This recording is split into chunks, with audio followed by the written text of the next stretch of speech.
আসসালামু আলাইকুম প্রিয় দর্শক শ্রোতা, আরও একটি নতুন ভিডিও নিয়ে আপনাদের মাঝে হাজির হয়েছি। আমি মোহাম্মদ আরিফ হোসেন। খুব দুঃখের সঙ্গে জানাতে হচ্ছে যে চাঁদপুর এবং ঢাকা টু চাঁদপুর নৌ রোডে যেই জাহাজটি চলাচল করতো এবং মানুষের খুবই প্রিয় একটি জাহাজ ছিল ময়ূর ৭, সেই ময়ূর ৭-এ কিন্তু অগ্নিকাণ্ডের ঘটনা ঘটেছে। আমরা ময়ূর ১০-এর যিনি ম্যানেজার রয়েছে তার কাছ থেকে আমরা আপনাদেরকে বিস্তারিত জানানোর চেষ্টা করব কীভাবে আগুনটি লেগেছে এবং এখন লঞ্চটি কোথায় আছে বা সেটিকে আবার পুনরায় চাঁদপুর রোডে চলাচল করতে পারবে কিনা সে বিষয়ে আপনাদের মাঝে আমরা বিস্তারিত তুলে ধরার চেষ্টা করব। তো দর্শক আমাদের সঙ্গে থাকুন। আসসালামু আলাইকুম। ওয়ালাইকুম আসসালাম, ধন্যবাদ সবাইকে। এবং আল্লাহর রহমতে আমাদের লঞ্চটা ময়ূর ৭ আগামীকাল দুপুর ১:৩০ বাজে ঢাকা থেকে ছেড়ে আসছে চাঁদপুরের উদ্দেশ্যে এবং চাঁদপুর থেকে ১২টা ৩০ মিনিটে রাত্র ১২টা ৩০ মিনিটে ছেড়ে যাচ্ছে ঢাকার উদ্দেশ্যে। ঢাকায় ৫:৩০টায় যাত্রী নামিয়ে অলস বার্থিংয়ে, যেমন আমাদের কোম্পানির বগদাদিয়ার এবং ময়ূর ডগিয়ারে ওখানে অলস সময় বার্থিং রয়েছিল। ওখানে 11:15টায় স্টার্ট দিয়ে সদরঘাটে যাত্রী উঠানোর উদ্দেশ্যে সদরঘাটে যেতে যে ১:৩০টায় ছাড়বো ঘাট প্লেস করার উদ্দেশ্যে। ওখানে আপনার 11:15টায় স্টার্ট দিয়ে সদরঘাটে যায়। সদরঘাটে যাওয়ার সাথে সাথে ওরা ইঞ্জিন বন্ধ করে নাই। এই অবস্থায় ৩তলা থেকে ধোঁয়ার দেখা যাচ্ছে, আগুনের ধোঁয়া দেখা যাচ্ছে। আমরা প্রতিমধ্যে দৌড়িয়ে ফায়ার এক্সটিংয়ের এবং পানির পাম্প স্টার্ট দিয়ে তাৎক্ষণিকভাবেই ওখানে ব্যবস্থা নেওয়ার জন্য বুঝতেছিলাম এবং স্টাফদের, এবং সাথে সাথে ফায়ার সার্ভিসদের কল করা হয়েছে। ফায়ার সার্ভিস আস্তে আস্তে আমাদের পুরো ৩তলায় আগুন ছড়িয়ে পড়েছে, তো আমাদের নিয়ন্ত্রণের বাইরে চলে গেছে। আচ্ছা, মানে আপনাদের জাহাজে মানে কোনো লোকজন ছিল কিনা সেই মুহূর্তে? না, ওখানে স্টাফ ছাড়া কোনো যাত্রী ছিল না। আমাদের লঞ্চে স্টাফ ছাড়া কোনো যাত্রী ছিল না। আমরা কিন্তু বিগত সময় দেখেছি অভিযান 10-এ ঘটনা আপনার মনে আছে? জি জি জি। তো আপনাদের জাহাজটি ঘাটে অবতরণ অবস্থায় ছিল কিন্তু কোনো লোকজন ছিল না। জি জি। আপনার প্রাথমিকভাবে ধারণা করছেন কি? ওখানে আমাদের প্রাথমিকভাবে এটা নাশকতা হতে পারে এবং আমাদের যেহেতু আমাদের লঞ্চটা গতকালকে রাউন্ড ট্রিপ দেওয়া, মানে ঢাকা থেকে চাঁদপুর থেকে ঢাকা গেছে, এর ভিতরে কোনো সমস্যা হয় না।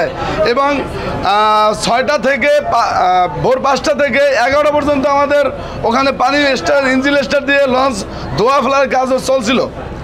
ইতিমধ্যে আমাদের লঞ্চ ঘাটে যাওয়ার সাথে সাথে এই ঘটনা ঘটবে, এটা কল্পনার বাইরে আমাদের। আপনারা কি ভাবছেন কি আপনারা, মানে এটা কি ষড়যন্ত্র? এটা ষড়যন্ত্র হতে পারে আমাদের আশা ধারণা। এটা মানে আপনাদের কোম্পানির লঞ্চ কয়টি আছে?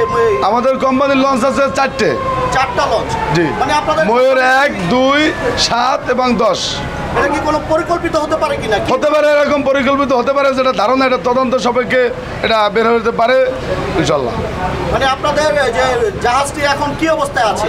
এখন অবস্থা আমাদের ওই বগদাদিয়া ডগে আছে এবং ওই বিআইডব্লিউটি এর ঊর্ধ্বতন কর্মকর্তার অনুমতি সাপেক্ষে আমাদের ডগে নিয়ে যাওয়া আছে। এটা আবার আপনার ধারণা করছেন কিরকম ক্ষয়ক্ষতি হয়েছে, মানে কত টাকার ক্ষয়ক্ষতি হতে পারে? আনুমানিক প্রায় 10 কোটি টাকার উপরে ক্ষয়ক্ষতি। আর যেহেতু ডেকাশনের কাজ, সম্পূর্ণ ডেকাশন নাই বললেই চলে, এবং এ প্লাস এসির সম্পূর্ণ এসিগুলো কোনো ক্ষয়ক্ষতি হয়েছে কিনা? জি না, এছাড়া আর কোনো ক্যান্টিনে বা ইঞ্জিনে কোনো ক্ষতি হয় না। ইঞ্জিন এবং ব্রিজ স্টার্টিং এগুলোর কোনো ক্ষয়ক্ষতি হয় না। আপনাদের জাহাজটা যিনি চালায় মাস্টার সাহেব, ওইখানে আগুন পৌঁছাতে পেরেছে কিনা বা ওইখানে কোনো ক্ষয়ক্ষতি হয়েছে কিনা? না, ওখানেও লাগে না, প্লাস ইঞ্জিনও লাগে না।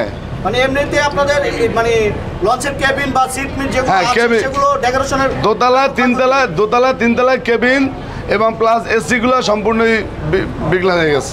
তাহলে আপনার ধারণা প্রাথমিক বর্তমান বাজারে প্রায় 10 কোটি টাকার ক্ষয়ক্ষতি হয়েছে আশা করা যায়, এরকম একটা অনুমান। এখন তো ডগে আছে জাহাজটি। জি। তো এই মুহূর্তে আপনারা কি কাজকাম রানিং করতে চাচ্ছেন নাকি না? আপনার এটা আমাদের ঊর্ধ্বতন কর্মকর্তা আছে, তাদের আলোচনা সপক্ষে এটা ওই বিআইডব্লিউটি এর ঊর্ধ্বতন কর্মকর্তার অনুমতি সপক্ষে দ্বিতীয় পর্যালোচনাভাবে দেখা যাবে যে কি করা যায়। কাজকামে আপনারা হাত দিবেন? জি। আচ্ছা, এই জাহাজটি এখন তো বর্তমানে আপনাদের চাঁদপুরের মধ্যে আমাদের ব্যাপক নাম করা, ব্যাপক সুনাম অর্জন করেছে। জি জি জি। এই জাহাজটির এই যে আপনার আবার কামব্যাক করার সম্ভাবনা রয়েছে কিনা? আশা করি আপনাদের দোয়ায় আশা করা যাচ্ছে যে কামব্যাক করার সম্ভাবনা খুবই আছে। কতদিন লাগতে পারে? কতদিনের মধ্যে আবার আমাদের মাঝে এই ময়ূর সার চাষ এটা সর্বনিম্ন কমপক্ষে 6 মাসের কম না, 6 মাস লেগে যাবে? 6 মাস লাগার সম্ভাবনা। তো সেই ময়ূর সাথের গ্যাপ আপনারা কি দিয়ে পূরণ করবেন তাহলে 6 মাস? হয়তো আমাদের লঞ্চ, স্পেশাল লঞ্চ আছে, ওগুলো দিয়ে পড়ে যে ময়ূর 10, 2 এবং ময়ূর 1 এগুলোর যে কোনো একটা ওখানে ওই রোডে চলাচল করার জন্য। মানে ময়ূর সারটা যেই টাইমে চলাচল করতো ঢাকা থেকে এবং চাঁদপুর থেকে, সেই টাইমে আপনারা কোন লঞ্চটা হয়তো দিচ্ছেন? ময়ূর 10 চলার সম্ভাবনা আছে বেশিরভাগই। এখন আমরা যেটাতে দাঁড়িয়ে আছি ময়ূর জি 10টা চলাচল করার জি জি সম্ভাবনা রয়েছে। জি। আচ্ছা, তো আপনার পরিচয়টা যদি একটু বলতেন। আমি এই লঞ্চের সুপারভাইজার ময়ূর 10-এর মালিক প্রতিনিধি মোহাম্মদ আবু সাইদ।